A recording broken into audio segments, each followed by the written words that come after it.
اس وقت ہم موجود ہیں لاڑکانہ میں، اور لاڑکانہ میں الخدمت فاؤنڈیشن نے 2 مقامات پہ خیمہ بستیاں قائم کی ہیں. ان میں سے ایک پر آج ہم یہاں آئے اور اس کا آپ کو ہم وزٹ کروا رہے ہیں. یہاں پر الخدمت فاؤنڈیشن نے خیمہ بستیاں میں تقریباً 100 لوگوں کو یہاں اکوموڈیشن دی ہے.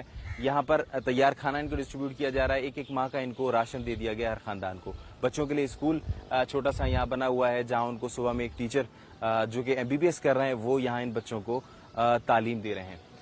یہاں ویسے تو تمام سہولیات جو ہم دے پا رہے ہیں وہ دے رہے ہیں، لیکن ایک چیز کی مجھے یہاں شدت سے ذرا کمی محسوس ہو رہی ہے، وہ ہے یہاں پر ایک سولر پلیٹ اور ایک عدد پنکھا. اس کی وجہ ہے کہ اس وقت ٹیمپریچر یہاں 45 ڈگری سے زیادہ ہے، اور ہماری ٹیم ہماری خود بڑی بری صورتحال ہے اس وقت. مجھے سمجھ میں نہیں آ رہا کہ یہ لوگ کیسے سروائیو کر رہے ہیں. شاید اس چیز کے تھوڑے بہت عادی ہو گئے، لیکن پھر بھی تکلیف میں ہے اور یہ ان کو اس چیز کی شدید کمی ہے. تو ہم بھی کوشش کریں گے، اور میں اپنے ڈونر سے بھی ریکویسٹ کروں گا کہ 15,000 کی ایک کاسٹ آ رہی ہے، جس میں ایک سولر کی پلیٹ، ایک پنکھا، ایک لائٹ ان کو پرووائڈ ہوگی.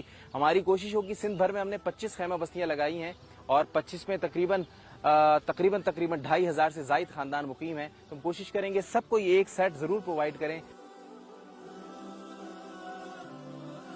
میں اس موقع پہ شکریہ ادا کروں گا ہمارے تمام ڈونرز کا، جنہوں نے ہمارا ساتھ دیا تو ہم یہ تمام ایکٹیویٹیز کو کیریڈ آؤٹ کر رہے ہیں. اور میں امید کرتا ہوں کہ جو سولر کا ہمارا پروجیکٹ ہے، تمام خیموں میں ایک سولر کا پروجیکٹ دینے کا، وہ بھی ہم انشاءاللہ ڈونرز کی مدد سے اور اللہ کی مدد سے اس کو انشاءاللہ مکمل کر لیں گے.